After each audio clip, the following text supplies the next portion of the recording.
Friends, দেখুন আমি এটি দিয়ে আলুটি দিয়ে একটু ভর্তা করব। আলুগুলোকে ভেঙে নিয়েছি। দেখুন পেঁয়াজ কেটেছি, 3টা শুকনো মরিচ রয়েছে। এখন রানবো। তেল দিচ্ছি, কড়াইটা গরম হয়েছে।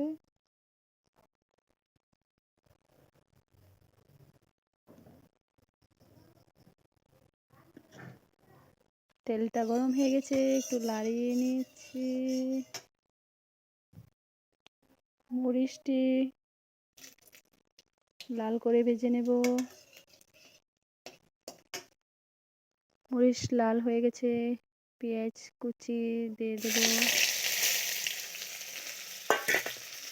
পেঁয়াজটি একটু নাড়িয়ে নেব, লাল করে ভাজা হলে তারপর আলুগুলো দিয়ে দেব। ফ্রেন্ডস, দেখুন পেঁয়াজটি লাল করে ভাজা হয়ে গেছে, আলুগুলো দিয়ে দেব।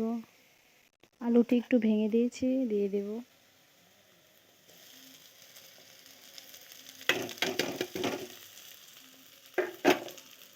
আলুটি দিয়ে দিয়েছি। এখন হলুদের গুঁড়ো দেব, হলুদের গুঁড়ো, লবণ, লবণটা আরেকটু দিয়ে দেব, একটু নাড়িয়ে নেব।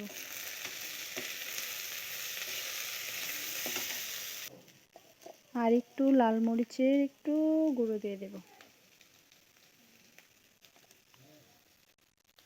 ভালো করে নাড়িয়ে নিয়েছি। এরকমভাবে ভর্তা করে বাড়িতে খেয়ে দেখবেন, ভালো লাগে। আমার রান্নাটা হয়ে গেছে, দেখুন। ভালো লাগলে প্লিজ বোনটাকে লাইক সাবস্ক্রাইব করে দিও, প্লিজ প্লিজ। এরকমভাবে রাঁধতে খেতে ভালো লাগে। আমি দেশি আলু দিয়ে রাঁধেছি, দেশি আলু দিয়ে বড় আলু দিয়ে রাঁধতে পারবে। দেশি আলুটি আমরা বলি ছোটো ছোটো আলুটি, এটি। বাই।